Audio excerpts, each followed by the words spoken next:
All right, everyone. A federal judge in Texas has ruled DACA is unconstitutional. That is, that the DREAM Act is not allowed. However, this doesn't matter on the surface because it basically just, the decision punts it to Congress. The judge is like, well, it's unconstitutional, but Congress shows a willingness to address this, so I'm not actually going to make that like totally binding.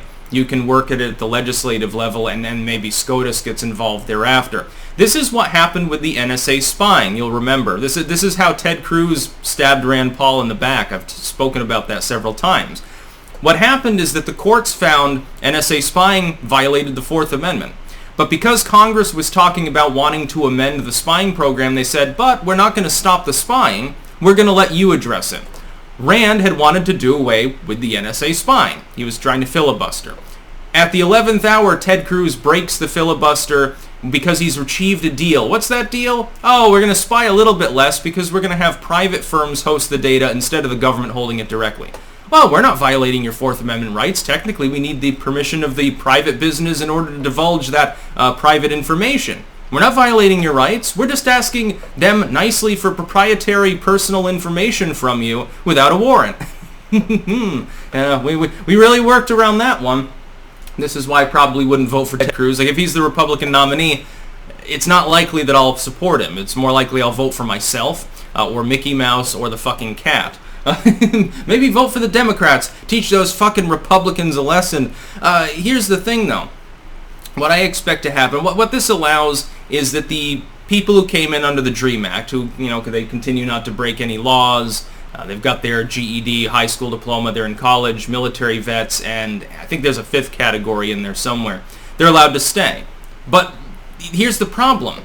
The status is vacuous, violates actual legislation, was executive level by and large to not deport these people, violates existing on-the-books legislation with regards to illegals, and makes no sense. You're just kicking the can down the road. You've got this entire class of people that don't have the same rights as residents and citizens in the U.S., yet are not deported back to their home countries. Here's what I would say.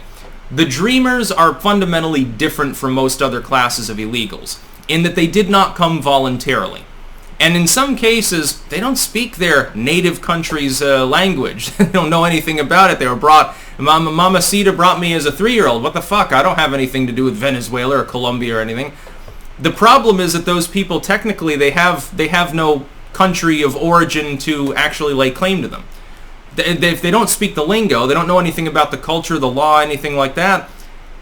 I don't know. I think they're more American at some point than they would be, Colombian or Honduran or something like that.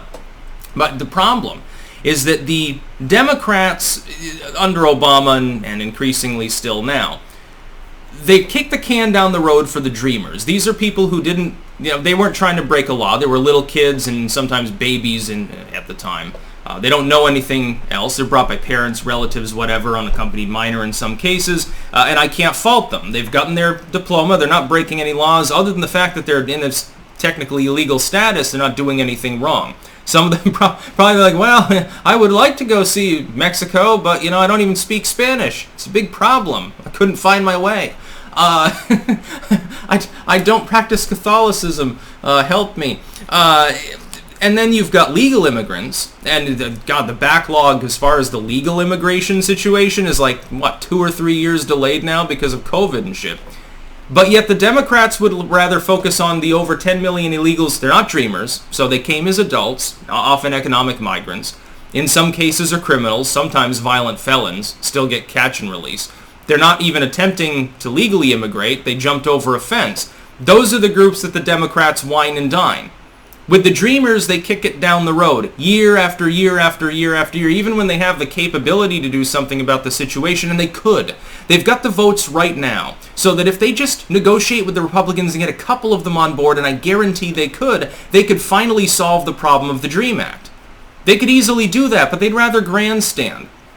What they'll do, for instance, here's their offer. Well, we're just going to make them legal. We'll make them lawful residents, and they can then become citizens after, 3 or 4 years. The Republicans will counter and say, okay, that's perfectly fine, and this would probably be what they would offer. But at the same time, we want money for the border. We're going to complete the wall. we're going to hire more ICE agents, we're going to stop catch and release, and we're going to never have a DACA again. We're striking it off the books. No more unaccompanied minors gaining this status. We're going to have a legal system that actually functions. The Democrats will balk and say, no, no, no, you can't have that. Oh, no, give us a clean bill. Negotiation is dead. We're supposed to be a one-party system, and then it'll fall through. They'll use it to grandstand. Hell, Democrats wouldn't pile on board such a thing. Even if Dem leadership said, oh, vote for the fucking bill, they'd have a couple of holdouts. You think you could get AOC to vote for such a bill? No, she would insist on legalizing every illegal alien in the country. They won't even let them use that terminology in federal paperwork anymore. Now, what is it? I don't even know what term they use anymore. La La Land, Sunshine, and Rainbow People, or something like that. So DACA's been ruled unlawful, but the ruling itself just punts it to Congress, which will likely sit on it for years to come. Then it goes before SCOTUS, and whatever fix they apply might be found unconstitutional. So it's a clusterfuck. What should be done is they should be granted residency because, again, they've got this particular status. It's a relatively small number of individuals as far as the largest pool, but it should be offset by the wall being completed, more border funding, no more catch and release, the Democrats stepping out of the way of going after sanctuary cities and states, and ending all of these loopholes once and for all through new legislation. There never needed to be a DREAM Act. If the border were properly guarded, it wouldn't have been necessary in the first place. It was essentially dreamed up by Democrats in order to give them more leverage in negotiations with Republicans with regards to border funding. That's basically what it amounts to. I hope the Dreamers know the Democrats don't really actually care about you. They're happy to kick the can down the road because you're in a legal status where you can pay taxes but you can't get most government goods and services. You're serfs. To be clear, that's what the Democrats have made you. Now, you come over here as a 3-year-old kid, land of the free, home of the brave. Yeah, I got a good education. Too bad I can't do anything with it. Yeah, I work for this company. I pay taxes, but I'm not saving up for... I'm not going to get that Social Security I have to pay into. It's not going to happen. Workers' rights? What are those? Yeah, I'm a dreamer, so it's a little bit different. That's about all. Peace out.